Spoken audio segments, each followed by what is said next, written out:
السلام علیکم ورحمۃ اللہ وبرکاتہ۔ ابھی 2 دن پہلے ہمارا ہریانہ کا دورہ ہوا، اس میں کچھ ایسی چیزیں پیش آئی کہ کئی آدمیوں نے بیچاروں نے 26 جنوری کے تعلق سے فرمائشیں کی کہ جی 26 جنوری میں کوئی ترانہ ہمیں بھیجیے، کیونکہ 26 جنوری قریب ہے، لیکن ہماری بہت کوتاہی ہے کہ ہم ان کی فرمائشوں پر عمل نہ کر سکے۔ بہت زیادہ مصروفیت رہی، طبیعت تو چاہ رہی تھی کہ ایک آدھ ویڈیو ہم ضرور ڈال دیں، اور ہم ڈالیں گے ضرور، شاید کل کو ڈال دیں، ان سے معذرت کے ساتھ کہ بھائی دیر ہو گئی ہے۔ اور ایک بات یہ آئی کہ کئی آدمیوں نے ہم سے پوچھا کہ جی آپ نے اپنا چینل شروع کیا ہے اور ہمیں اس میں شامل نہیں کیا۔ اس سلسلے میں یہ ہے کہ بہت سے لوگوں کو، بیچاروں کو، ہمارے لائن کے لوگوں کو پتہ نہیں ہے کہ اس میں شامل ہونے کا کیا طریقہ رہتا ہے۔ اس میں شامل ہونے کا طریقہ یہ ہے کہ آپ جب یہ ویڈیو ہماری دیکھ رہے ہوں گے تو اس کے نیچے سبسکرائب لکھا ہوا ایک لنک رہتا ہے لال رنگ کے، ہم اس پہ جب ہم اس پہ کلک کر دیتے ہیں تو یہ سبسکرائب ہو جاتا ہے، چینل میں آپ شامل ہو جاتے ہیں۔ اور انگوٹھے کا ایک نشان رہتا ہے جس کو لائک کرنا کہتے ہیں، تو اس کو لائک کرنا ہوتا ہے۔ تو اس سے جو آدمی ویڈیو ڈال رہا ہے اس کی حوصلہ افزائی مقصود ہوتی ہے، اس سے حوصلہ افزائی ہوتی ہے۔ جتنے آپ لائک کے بٹن دبائیں گے تو یہ ایک ریکارڈڈ ہماری حوصلہ افزائی ہوگی۔ اسی طرح اس کے جب آپ سبسکرائب کا بٹن یا لال بٹن دباتے ہیں، اس پہ انگلی رکھتے ہیں، تو ساتھ ہی میں ایک بیل کا آئیکن، بیل کی شکل یعنی گھنٹی کی شکل آتی ہے بنی ہوئی، اس پہ بھی اگر ہم کلک کر دیتے ہیں تو پھر ایسا ہوتا ہے کہ جب بھی کوئی ویڈیو ڈالی جاتی ہے تو وہ ہمارے شامل ہونے والے لوگوں کے سامنے پہنچ جاتی ہے، اس کی اطلاع پہنچ جاتی ہے تاکہ وہ دیکھ سکیں۔ ہمارا ارادہ ہے کہ اس چینل کے تحت جو ہمارے دوست احباب ہیں، جو ہمارے اس چیز کو پسند کرنے والے ہیں، تو ان کے ساتھ جڑے رہنا، اور آپ ہمیں جو ہے اپنے اس میں کمنٹ باکس میں جا کر کے اپنی جو آپ چاہتے ہیں وہ بتاتے رہا کریں، اس کے اوپر ویڈیو بنا دی جائے۔ ہمارا ارادہ آگے چل کر کے اس میں بہت ساری چیزیں شامل کرنے کا، انشاءاللہ آپ دیکھتے ہی رہیں گے۔ تو اس ویڈیو میں جو یہ ویڈیو بنانے کا مقصد ہے وہ یہ ہے، ایک فکر کی طرف متوجہ کرنا۔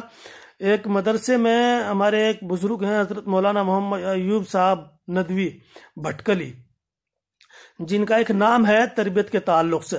اور مساجد وغیرہ بنانے کے تعلق سے، ایک بہت بڑا نام ہے اس سلسلے میں، اور تربیت کی تو ایسا ماشاءاللہ ان کے اوپر فکر سوار ہے کہ رشک آتا ہے دیکھ کر کے۔ تو انہوں نے ایک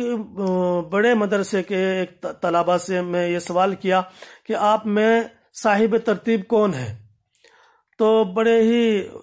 اس میں تعجب کی بھی کیا بات ہے، بہت سے لوگ تو ایسے ہیں کہ صاحب ترتیب کے مطلب کو بھی نہیں سمجھتے۔ تو ان بچوں نے، ظاہر ہے بیچاروں نے سچ بولا، اور انہوں نے کہا کہ جی ہم صاحب ترتیب کوئی نہیں ہے، جبکہ وہ بہت زیادہ مطلب عمر کے لوگ نہیں تھے، ایسے ہی کوئی 20 سال کا، کوئی 18 سال کا، کوئی 17 سال کا، کوئی 21 سال کا، تو اتنے زیادہ وہ نہیں ہوتا۔ اس سلسلے میں یہ ہے کہ اللہ نے تو ہمارے اوپر یہ نماز فرض فرمائی ہے، اور ایک اللہ کے رسول کا فرمان ہے کہ جو آدمی جان بوجھ کر کے نماز چھوڑ دے وہ کافر ہو جاتا ہے۔ تو مقصد یہ ہے کہ اللہ اور اس کا رسول یہ چاہتے ہیں کہ ہم لوگ ایسے نمازی بنے کہ کبھی کوئی نماز نہ چھوٹے۔ صاحب ترتیب اسی آدمی کو کہتے ہیں کہ جس آدمی کے ذمہ کوئی نماز نہیں ہوتی، قضا بھی ہوتی ہے تو وہ اسے ادا کر لیتا ہے، یہ ہوتا ہے صاحب ترتیب کا ہونا۔ اور ہمارے بزرگوں نے اس کا طریقہ بتایا کہ کسی سے غفلت کے اندر نمازیں چھوٹ گئی ہوں تو اس کا طریقہ یہ ہے کہ آپ اپنی نمازوں کے ساتھ 1 2 2 4 جیسی بھی آپ کو سہولت ہو اپنی قضا نماز ادا کرتے رہیں، اور باقاعدہ حساب لگا کر کے ان کو ادا کریں، تاکہ آپ صاحب ترتیب بھی کہلا سکیں اور آپ کا حساب کتاب بھی صحیح بنا رہے۔ اس سلسلے میں ہمارے ایک دوست ہیں قاری محمد ہاشم صاحب، جو کوٹھڑی مدرسے کے ذمہ دار ہیں، انہوں نے بڑا عجیب واقعہ سنایا کہ میں جب تاجے والے میں امام تھا تو میرے پاس ایک 72 سالہ بزرگ آئے اور انہوں نے کہا کہ میں صاحب ترتیب بننا چاہتا ہوں،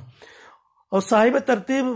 بننے کے لیے مجھے بتائیے کیا کرنا پڑے گا۔ تو انہوں نے باقاعدہ بیٹھ کر کے اپنا حساب لگایا اور اندازہ لگایا کہ میں فلاں سن سے میں اتنا بڑا تھا، اس وقت میں بالغ ہوا، اس کے بعد میرے حالات ایسے رہے، ایسی فلاں ٹائم پہ میں فلاں سن سے اور فلاں سن تک تو پابندی کے ساتھ نماز پڑھی، پھر میری نماز ایسی ہو گئی گنڈے دار جس کو بولتے ہیں، کبھی پڑھ لی کبھی چھوڑ دی، کبھی پڑھ لی کبھی چھوڑ دی۔ تو ان کا حساب کتاب ایسا پورا لگایا انہوں نے کہ ان کو بالکل یہ ظاہر ہو گیا کہ کتنی نمازیں میرے اوپر باقی ہیں، اور اس میں احتیاط کے ساتھ اپنے اوپر اور زیادہ ہی طے کر لی۔ اور اس کے بعد انہوں نے پڑھنا شروع کیا تو قاری صاحب بتا رہے تھے کہ 6 مہینے کے اندر انہوں نے پورا حساب چکتا کر دیا اور بتایا کہ میں نے اتنی فلاں ٹائم پڑھی، اتنی فلاں ٹائم پڑھی، اتنی فلاں ٹائم پڑھی، اور اتنے خوش تھے کہ ان کی خوشی ان کی ہر ایک بات سے ظاہر ہو رہی تھی کہ میں نے آج اپنے اللہ کے سامنے اس کی نمازوں کا نصاب مکمل کر دیا۔ میرے دوستو، جان تو سب کو دینی ہے، ہم کو سب کو اللہ کے پاس جانا ہے۔ جو فرائض اللہ نے ہمارے ذمہ لگائے ہیں تو ہم ان کے متعلق